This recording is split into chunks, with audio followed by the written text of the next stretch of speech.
Alright, this old GMC 2012, it's got some engine codes popping up, and it is for the transmission. So what we did is pull the pan off. This is a 6L80 transmission, but we pulled the valve body off, and then I'll kind of show you what's going on.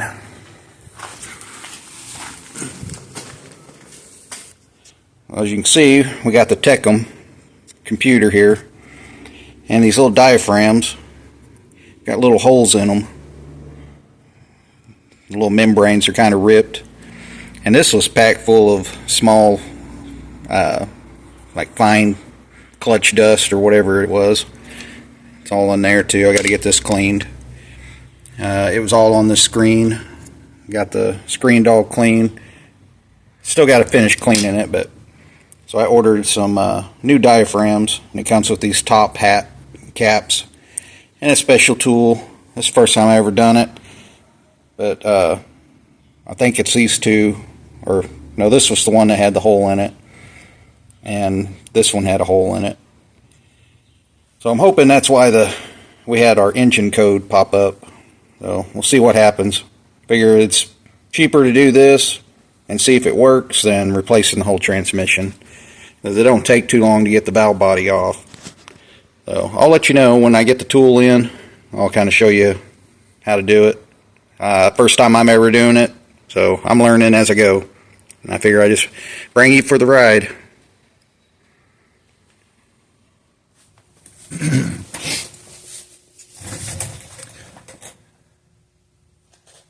Alright, so we're putting the Tecum back together. These are the membranes.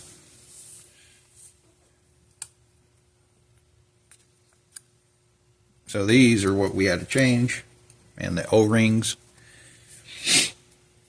So they had holes in them. This one had a hole, this one had a small hole. This was plumb full of, I guess, disc shavings or something. So I already got this one in. I got them all in. This is the last one. These little diaphragms, you have to bend them, slide them in. I guess I should have showed you guys. There's plenty of videos out there. That's how I learned.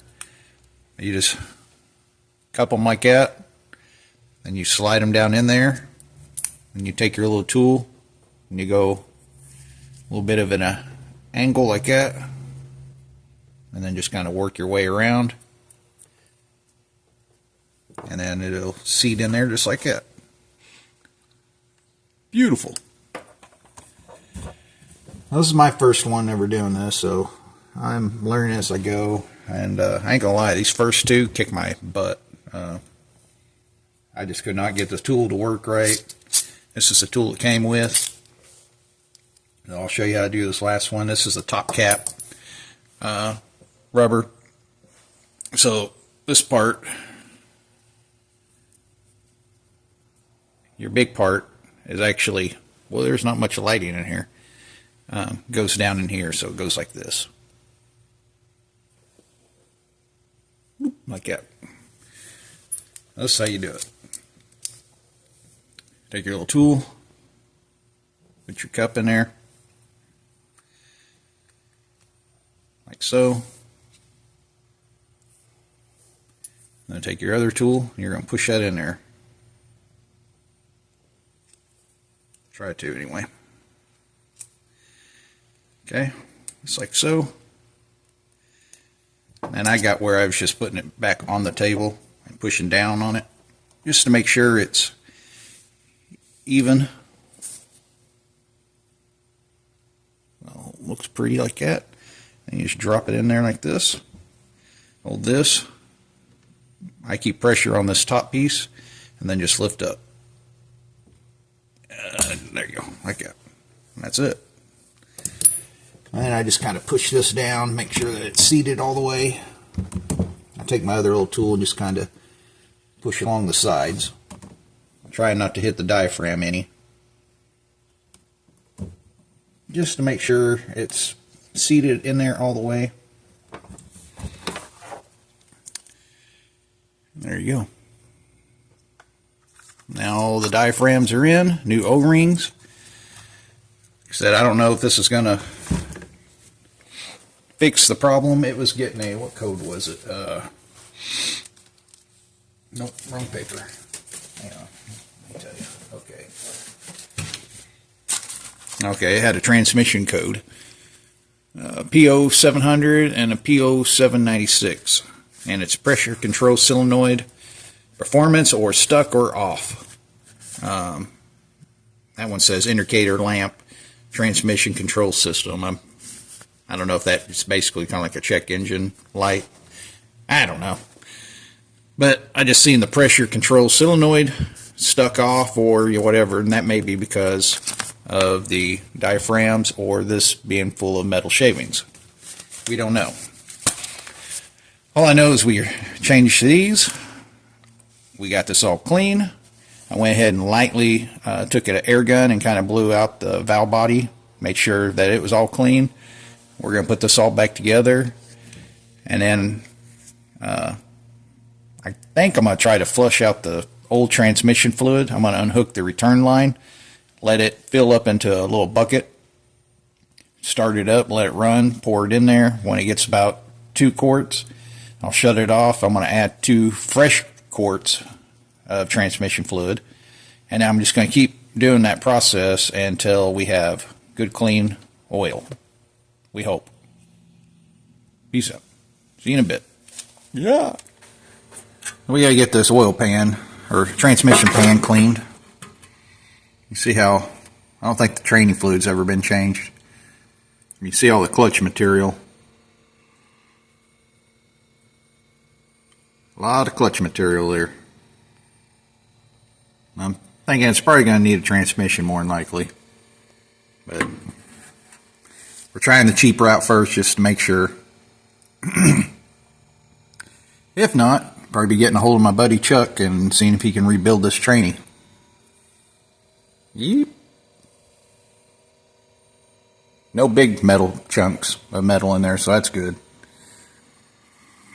Just that. Yeah. Alrighty, we got her all put back together. I'm going to tell you, it was a chore.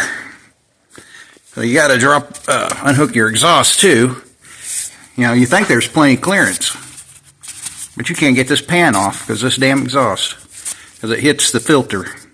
So you have to unhook this side of the exhaust, kind of pull it down, and when you pull it down, this will pop out.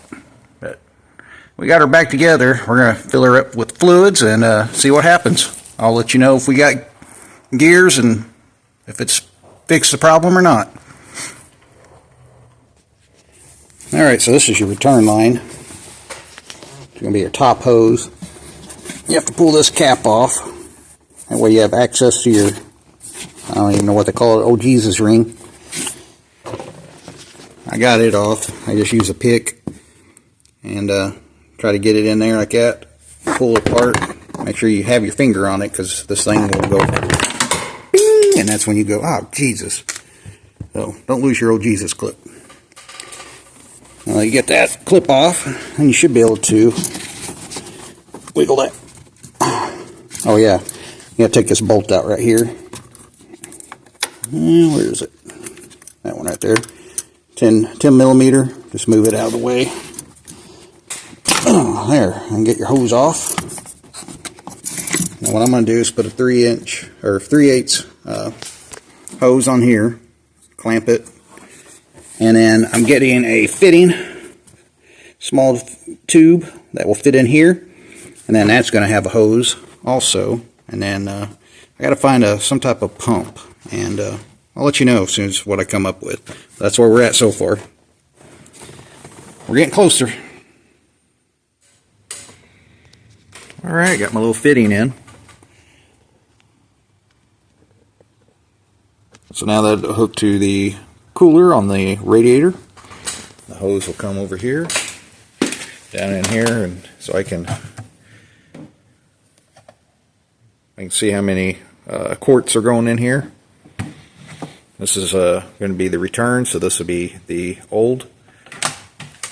And then I took the other end of the return line and hooked another hose up to it, coming down in here to a pump, and it's going to pump fresh transmission fluid in through it. And so far this electric fuel pump I have is working. It's just kind of slow, but that's better than nothing. I can't do this one-handed, so I'll let you know how it goes. Sweet. Here we go. Got the truck running and it's working. We got 2 quarts, we'll get to 3 and then we'll shut it off and then we'll add 3 more quarts.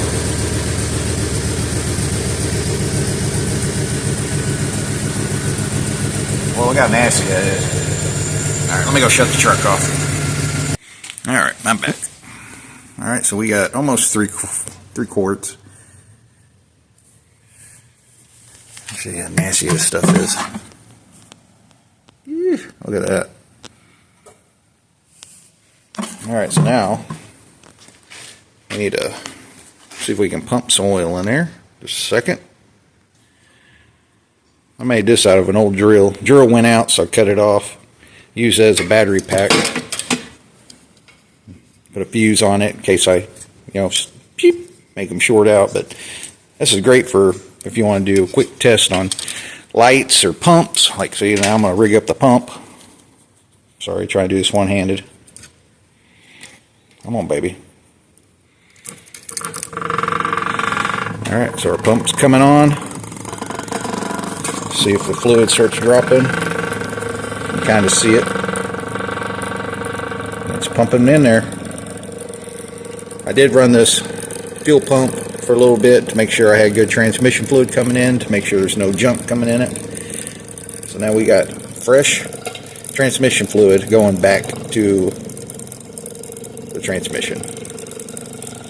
Now we're going to keep doing this until this starts coming out clean. As soon as we start having clean tranny fluid, we're done. We're good to go. Oh, this should help, I'm hoping.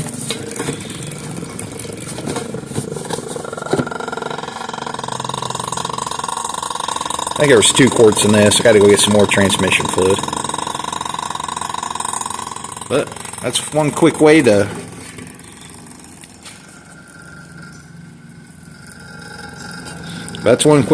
go ahead and unhook this. So I think we're empty. Get off of there. Aren't you sorry, sucker? Well, this sucker's on there. I did it one-handed. There we go. I need some more transmission fluid, but so this is a good way to flush out the system, and really didn't cost nothing. A lot cheaper. And, those machines that they hook up are very expensive. Plus, they have an actual pump, and they could do damage. This one's just a low volume fuel pump, so it's just barely pumping it in. Alright, I think it's going to work. I'll let you know when this comes out clean and see how it does. Peace out. Alright, been driving around in the old truck. Transmission's not slipping. I got the temperature up. Seems to be running fine. It does have a little bit of a shudder at a low RPM, low speed,